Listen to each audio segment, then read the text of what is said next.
Cole Maddox yanked hard on the reins as dust came to a sudden halt, planting his hooves in the sand and refusing to take another step. The horse snorted, uneasy ears pinned forward as if catching something Cole couldn't yet see. 3 years riding these unforgiving lands had taught him one hard truth. When your horse balks in the desert, there's always a reason. Could be rattlers, could be outlaws, could be something worse. He swung down slowly, keeping his movements calm, running a steady hand along Dust's neck to settle him.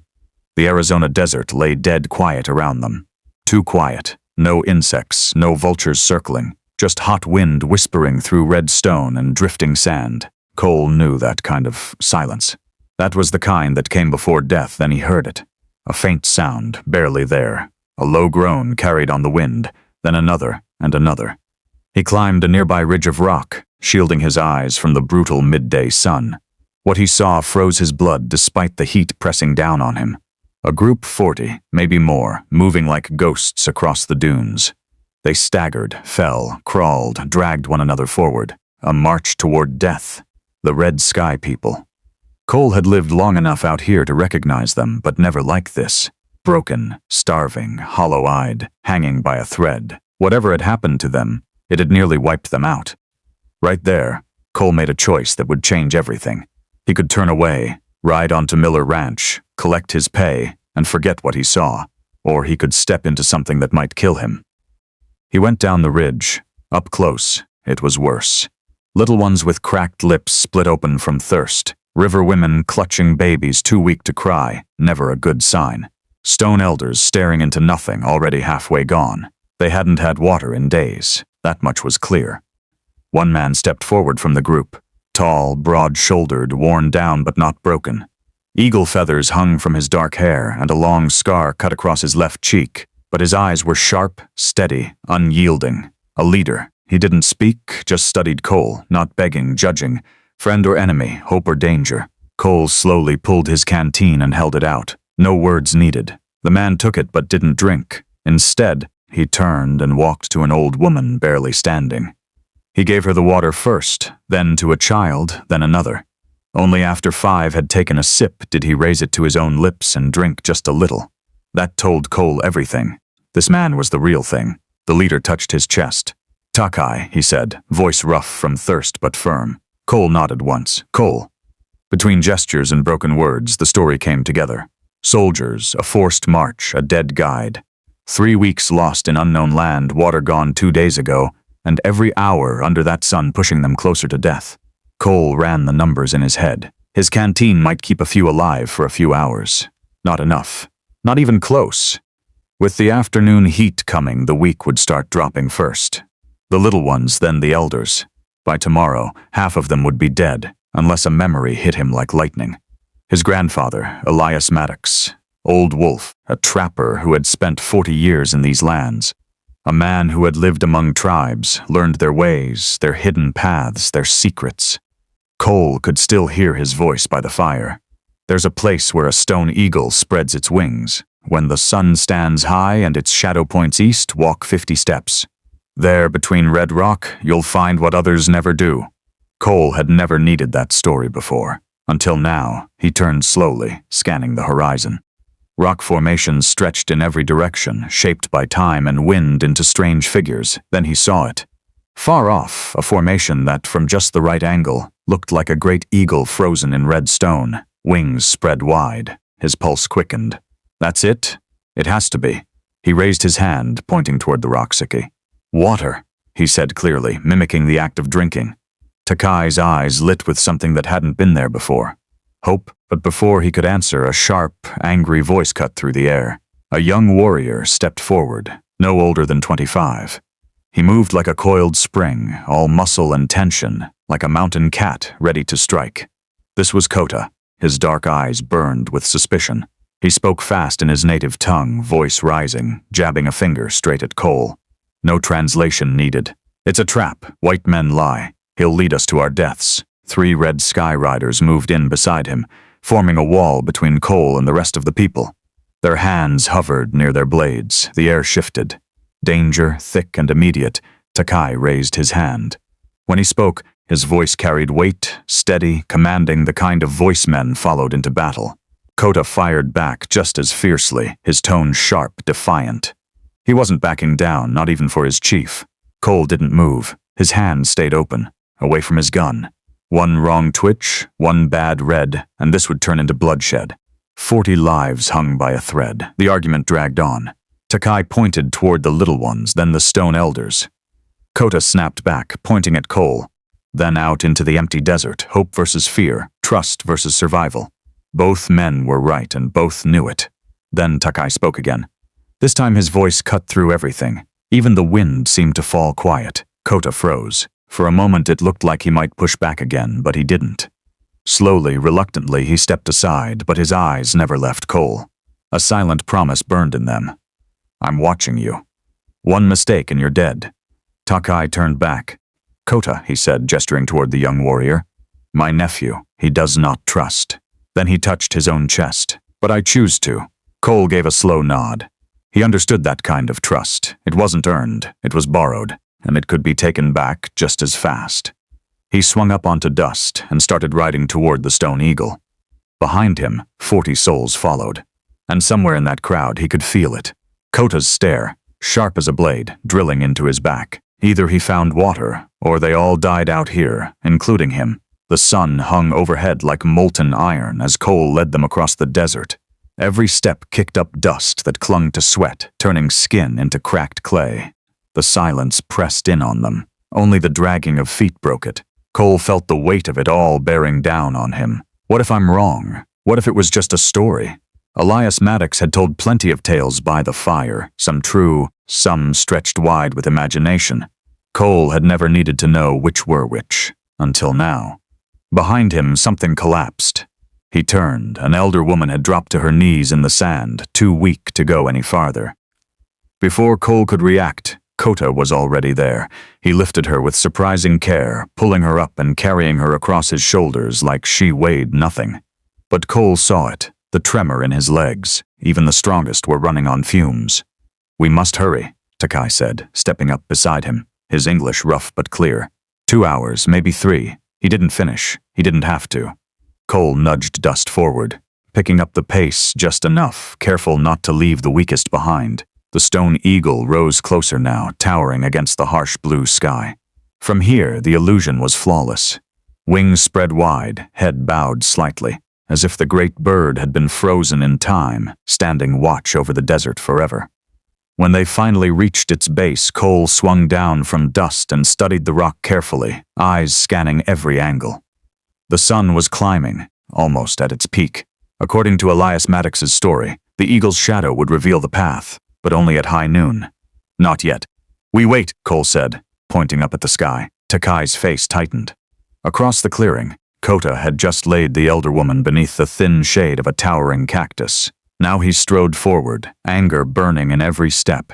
He spoke fast, sharp, accusing, pointing at the sun, then at the little ones, then straight at Cole. Takai exhaled, tired. He says you bring us here to die. While we wait, death comes. Cole kept his voice steady, even as his pulse hammered in his chest. Tell him if we move now without knowing where to go, we die for sure. This is a gamble, I know, but it's the only one we've got. Takai translated. Kota spat into the sand at Cole's feet, clear enough, but he didn't walk away. He stayed right there, arms crossed, eyes locked on Cole, watching, waiting. Judging every breath, time dragged. Minutes stretched into something that felt like hours. Cole kept his eyes on the ground as the eagle's shadow crept slowly across the sand. Too slow. The little ones had stopped crying. That silence was worse than anything. Some of the river women began to sing softly, low trembling voices drifting through the heat. Prayers, most likely. Desperation wrapped in sound. Then a sharp cry split the air. A baby started convulsing in his mother Yara's arms. The sound that tore out of her throat froze everyone where they stood. Takai rushed to her side, taking the child, rocking him urgently. The baby's lips had turned blue. Now, Kota shouted, pointing at Cole, fury blazing. There's no time. Cole looked up, the shadow. Almost there, almost. He made his choice. He pulled his canteen, the last of his water, and handed it to Takai. For the child, he said. Only a few drops? Takai stared at him, surprised. Then something deeper flickered in his eyes, respect. He tilted the canteen, wetting the baby's lips carefully. For a second, nothing happened. Then a cough, a weak cry, but it was a cry. Life.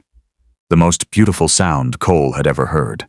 Yara took the baby back, tears streaming, whispering thanks he didn't need to understand. Kota watched. Something shifted in his expression just for a moment. Then it hardened again. "The shadow," Takai said suddenly. Cole turned. The eagle's shadow now stretched perfectly to the east, sharp and straight like an arrow across the sand. This was it.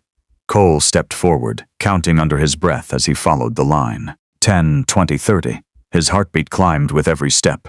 40, 50. He stopped. Nothing. Just sand, scattered rocks, empty ground.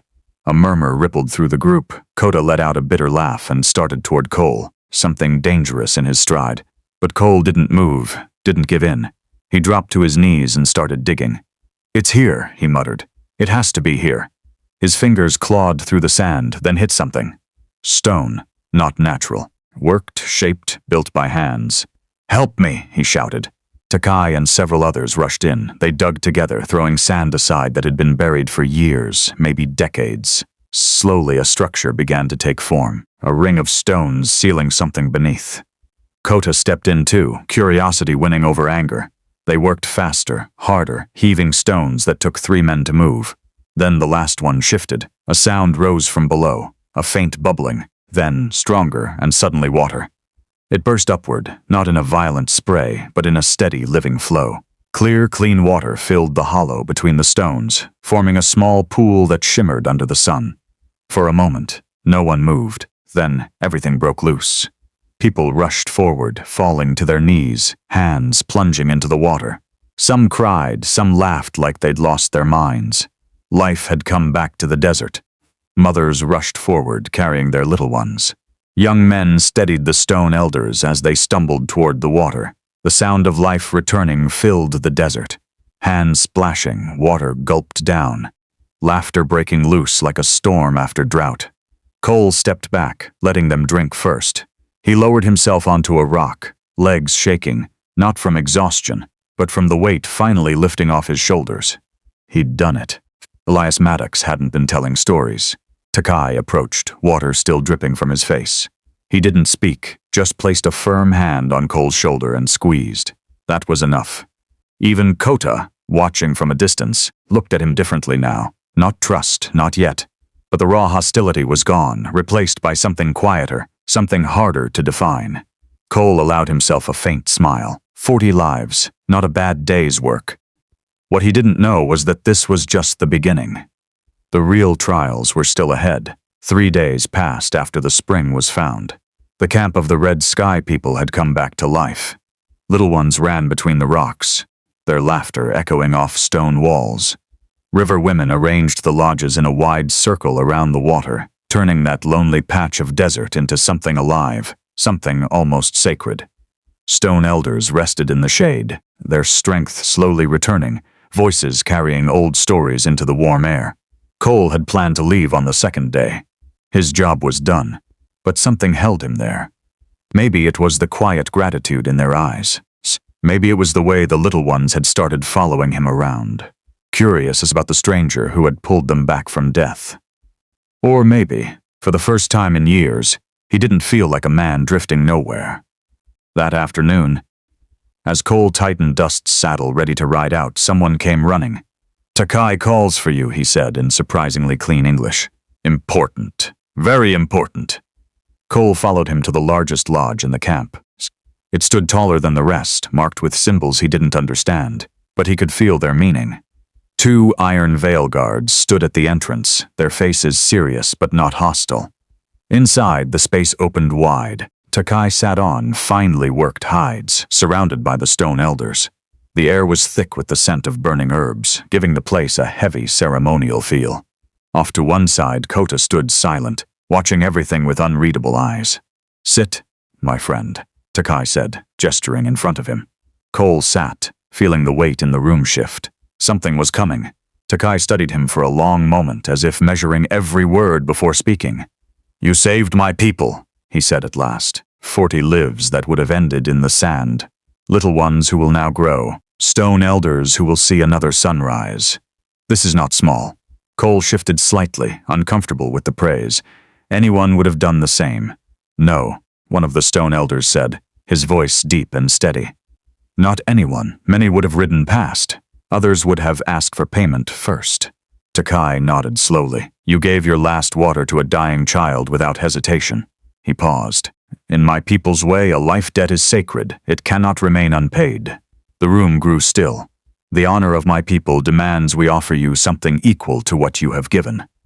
Takai lifted his hand. The large curtains parted. River women began to enter, one by one, stepping forward and forming a line before Cole. Young, beautiful, dressed in their finest. Cole counted without meaning to. 22. His heartbeat picked up, unease creeping into his chest. These are the unmarried women of our tribe, Takai said with solemn weight. Daughters, nieces, blood of our people. Each has agreed to this honor. He looked directly at Cole. I offer them all to you. They will be your wives. They will give you strong children. They will build your home. They are yours. Silence slammed into the room. Cole looked at the faces before him. Some of the river women looked at him with quiet curiosity. Others lowered their eyes, shy, uncertain. A few offered faint, hopeful smiles. But one of them held his gaze. She stood taller than the rest, her features refined, her presence calm but powerful. Her eyes shone with sharp intelligence, steady and unafraid. A turquoise necklace rested against her sun-warmed skin, catching the light like something sacred. She didn't smile. She just looked at him like she could see straight through him. This is my daughter, Takai said. Ayana, the most precious of them all. His voice carried weight. She is yours as well if you choose. The air seemed to thicken around Cole. How do you refuse something like that without insulting an entire people? But how do you accept it? 22 wives. It wasn't just impossible, it was wrong. Then he saw Kota. The young warrior stood stiff as iron, fists clenched so tight his knuckles had gone pale. But he wasn't looking at Cole. He was looking at Ayana. And in his eyes, there was no mistaking it. Love and pain. It hit Cole all at once. Kota loved her. Not something new, not passing, something old and deep, the kind that grows over years. They had probably grown up side by side, built a future in their minds long before this moment ever came. And now honor demanded she be handed to a stranger. The tension inside the lodge thickened. Some of the stone elders nodded in approval, seeing only the greatness of the offer. Others watched Cole closely, waiting to see what kind of man he truly was. The river women remained silent, but their eyes spoke everything. Hope, fear, resignation. Takai leaned forward slightly. Cole, he began carefully, this honor is beyond words. Cole took a breath. This gift you offer, it means more than I can say. Takai nodded once, expecting acceptance. But I have to be honest with you, Cole continued, his voice steady but firm. Where I come from, a man takes one wife, and that choice, it has to be built on more than duty or gratitude. A ripple moved through the council. Some of the stone elders frowned. Kota leaned forward, his eyes locked on Cole now, sharp with new intensity. You refuse our gift? One elder asked, offense edging into his tone. Do you find our women unworthy? No, Cole said quickly. Not at all. Any one of them would honor any man. He paused, searching for the right words. Ayana was still watching him, unreadable. What did she think of all this? Did she even have a choice? Somehow he doubted it. I need time, Cole said at last. This isn't something a man decides in a heartbeat. Takai exchanged glances with the stone elders. Low voices filled the lodge, short and intense. Then the chief nodded. You have until sunrise, he said. But understand this, Cole. This debt must be paid. If you do not accept our women, you must offer another way. Honor demands it. The river women were dismissed, filing out in silence. Ayana was the last to leave. At the entrance, she stopped, turned, and looked straight at Cole. Her lips moved. Silent words meant only for him. Please don't. Then she was gone. Cole stepped out into the night, his mind spinning. Before he could take another breath, Kota was there, grabbing his arm hard enough to hurt. If you touch her, Kota whispered, his English sharp and cutting. If you take her from me, I swear by every spirit. I'm not going to, Cole cut in, firm. Kota froze. But we need to talk, Cole added. You and me now. They stood there under the desert sky, stars burning cold above them. Between them, tension sharp enough to draw blood. But for the first time, something else was there too. Understanding. Cole and Kota walked in silence to the edge of the camp, where the glow of the fire barely reached. Above them, the sky stretched endless and black, filled with stars so sharp and bright it felt like you could reach up and cut your hand on them. The desert night carried a cool breeze, a brief mercy after the day's brutal heat. "You speak English real well," Cole said at last, breaking the silence. Kota let out a dry breath. "Missionaries," he said, bitterness lining every word. "Before they drove us off our land, they taught me your language, your ways." He paused, jaw tightening. "They thought they could make me forget who I am." He looked back toward the camp. They failed. They sat down on separate rocks, leaving space between them, close enough to talk, far enough to stay cautious. Kota's gaze stayed fixed on the fire where Takai's lodge stood. "Ayana and I were promised to each other as children," he said quietly. "She was 10. I was 12. Our families made the bond." His voice tightened. "We've waited all these years, preparing for the day we'd finally be one." Cole studied him for a moment. "She loves you?" he asked. Kota didn't hesitate. "With every breath she takes," his voice softened, then cracked slightly. "The same way I love her." Silence settled between them again. "But my uncle," Kota continued, quieter now. "His honor stands above my heart. If he gives his word, I cannot challenge him, not without shaming my blood." Cole watched him closely. He could see it tearing the man apart. Love against duty, heart against honor. No man should have to choose between those things. "I won't take her," Cole said finally, firm and steady. "Not her, not any of them. It ain't right." Kota turned sharply, surprise flashing across his face, followed by something else. "Hope, you mean that?" he asked, every word. Cole exhaled slowly. "But there's a problem. Your uncle says a life debt has to be paid. If I refuse the women, I've got to offer something else." Kota nodded, thinking. "There is another way," he said after a moment. "In our way, if a man refuses a gift of honor, he can prove himself through trials." "What kind of trials?" "Skill, strength, wisdom." Kota's eyes met his. "If you pass, you earn the right to offer your own solution." "And if I don't?" Kota didn't answer. He didn't have to. Cole gave a small, knowing nod. "And you'd help me?" he asked. "Why? 3 days ago you wanted me dead." Kota was quiet for a long moment. "Because I saw what you did," he said at last. "You gave your last water to a dying child. When we found the spring, you drank last after everyone else." He shook his head slightly. "Those are not the actions of a bad man." Another pause. "And because if you help me keep Ayana, I will owe you." Cole held out his hand. "Then we've got ourselves a deal." Kota looked at it for a second, then took it. "Deal." The next morning, Cole stood before the council. Takai and the stone elders sat in a wide circle, their faces serious, waiting. The river women were there too, seated in a half-circle behind them. Ayana sat among them, her head lowered. But Cole saw it, her hands trembling ever so slightly. He stepped forward. "I've made my decision," he said. "With all due respect, I can't accept these women as my wives." A ripple moved through the gathering. "Not because they are unworthy," Cole continued. "Any one of them would honor any man. But my heart, it can't be divided that way. It wouldn't be honest." Murmurs spread, confusion mixing with offense. One of the stone elders rose to his feet, eyes hard. "You refuse our greatest gift?" he demanded. "You insult our daughters." "I insult no one," Cole replied calmly. Then he lifted his chin slightly. "But I ask for the old right. Let me prove my worth another way. Give me the trials, and I will offer a different way to repay this debt of honor." Takai leaned forward, his eyes locked on Cole, studying him with sharp intensity. "You know our ways?" he asked. "Kota taught me," Cole answered, noticing the flicker of surprise spreading across several faces. Takai turned his head slightly toward his nephew. Kota gave a single nod. Something passed between them, silent, unspoken.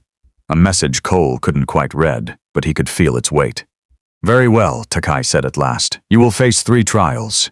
He raised a hand, counting them off. "First, a horse race. Ride to the Twin Rocks and back. Second, track and find the ghost stag of the valley without harming it. Third, a test of endurance. You will face our strongest warrior." Cole let out a slow breath. "Who's your strongest warrior?" he asked, already knowing the answer. "I am." Kota stepped forward. There was something in his eyes, something layered. Challenge, respect, and maybe just a trace of amusement. I accept all three, Cole said without hesitation. The first trial began at noon. The entire camp gathered to watch. Far out on the horizon stood the twin rocks, two identical stone pillars rising from the earth like sentinels. Cole figured they were about 5 miles out. The ground between here and there was unforgiving. Loose sand, jagged stone, cactus thick enough to catch a careless horse. Kota would ride against him. His mount, Storm, was a powerful pinto built for speed and stamina, younger than Dust, faster too, most likely. Takai stepped forward. The rules are simple, he said. Ride around both rocks, then return.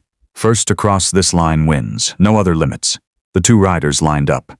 Cole felt Dust tense beneath him, picking up on the energy in the air. The horse flicked his ears toward Storm, who answered with a sharp, focused stare. May the best man win, Kota said. Let's see, Cole replied. Takai raised his arm. Silence fell. Then, with a sharp cry, his arm dropped. Both horses exploded forward, sand blasting into the air behind them. Storm surged ahead immediately, his youth and speed giving him the edge in the first stretch. But Cole didn't chase. Not yet. He knew Dust. The old horse didn't have the fastest legs, but he could go longer than most. This wasn't a sprint. It was survival. They crossed the first open stretch. Kota held a lead of 3 horse lengths. Then came the rocks. Everything changed. Speed meant less here. Balance, instinct, experience. That's what mattered now. Cole leaned forward, guiding Dust through the jagged terrain. The horse moved with practiced ease, weaving between stone like he'd done it his whole life. Kota had to slow more than once, avoiding dangerous footing. By the time they reached the twin rocks, they were even. They circled the formations almost side by side, then turned back.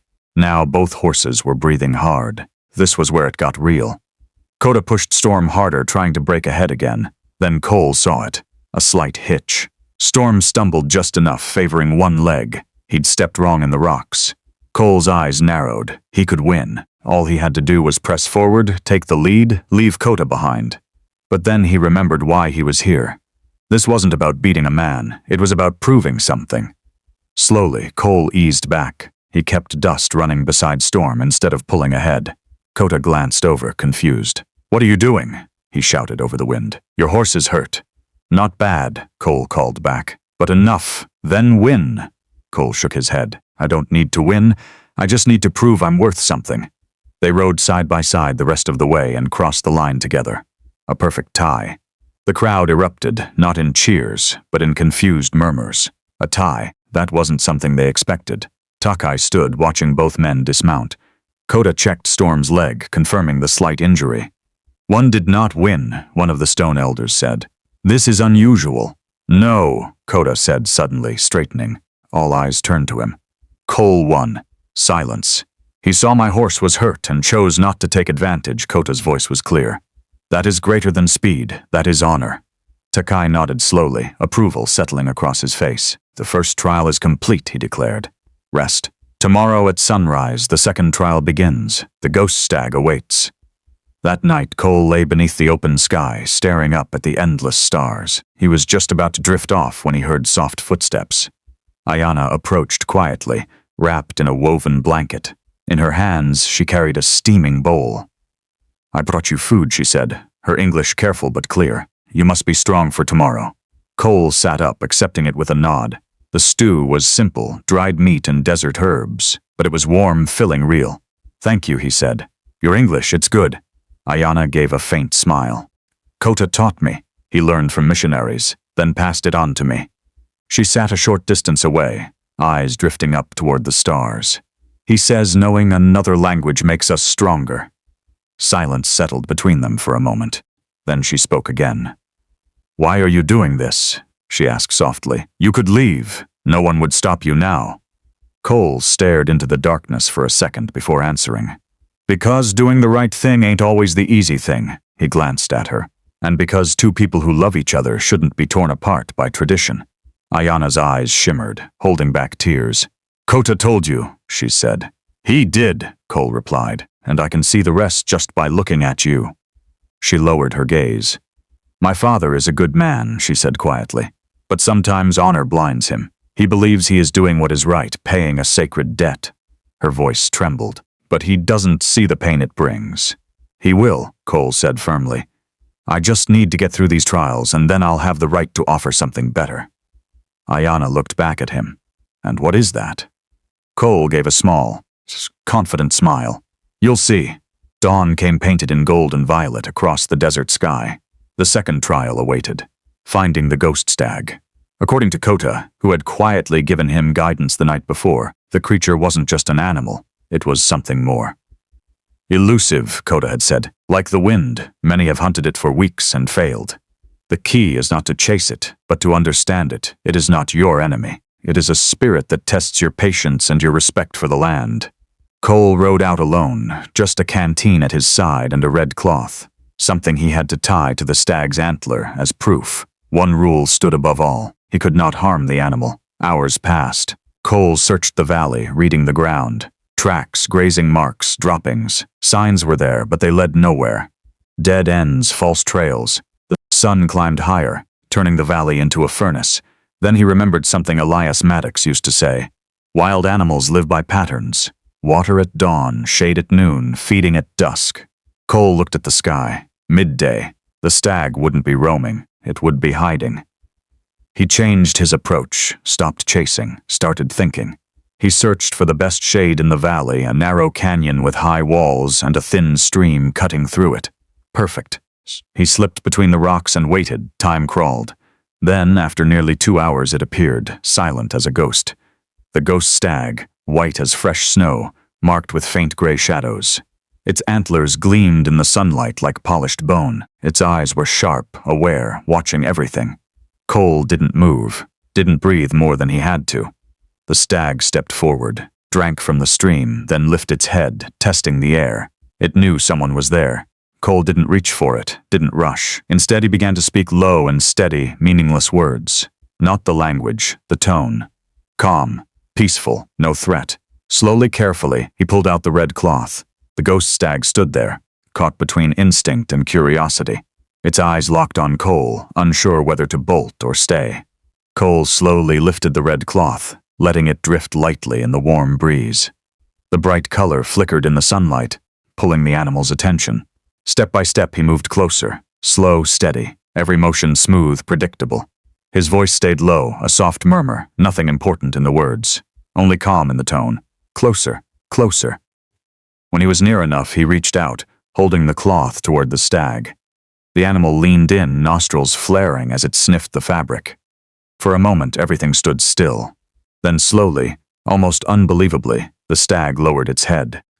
Cole's hands trembled, not from fear, but from the weight of the moment. Carefully, gently, he tied the red cloth around the stag's left antler. The creature allowed it just for a heartbeat. Then it sprang back in a flash of white and vanished into the rocks like it had never been there at all, gone like a spirit.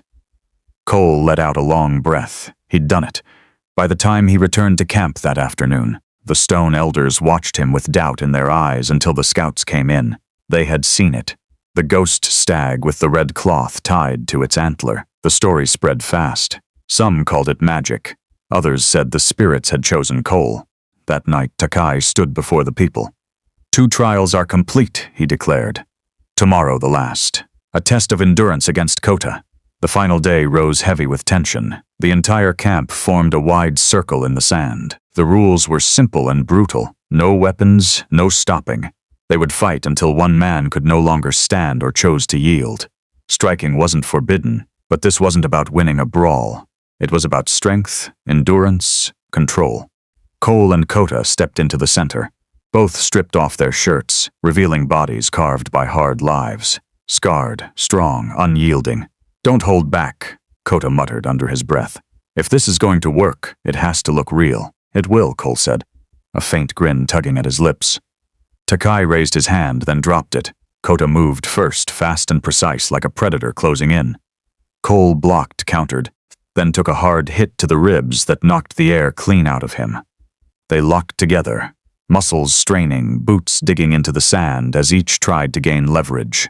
The fight dragged on under the burning sun. Minutes stretched into an hour. Sweat poured. Breathing turned ragged. Every muscle screamed for rest. But neither man backed down. The crowd watched in silence. This kind of trial didn't last this long, not ever. These two were evenly matched in strength, in will, in something deeper. Finally, after nearly 2 hours, both men dropped to their knees at the same time, completely spent. Kota looked up, then extended his hand. Cole took it. They pulled each other to their feet. "Draw," Takai declared, and for the first time in days he smiled. "You have proven your worth beyond all doubt, Cole Maddox. You have earned the right to speak." Cole, still catching his breath, turned toward him. "My answer is this," he said. "I don't want wives." A ripple ran through the crowd. "I want something better."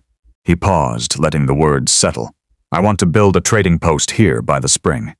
A place where your people can trade goods, knowledge, anything they choose with the outside world. A place of peace, a place of growth." He took one more breath. "And I ask that Ayana be free to choose who she marries." The camp erupted into voices. Takai turned slowly toward his daughter. Ayana stood there, head lowered, but her hands were tightly clasped with Kota's. Takai closed his eyes for a moment, then let out a deep breath. When he looked up again, he smiled.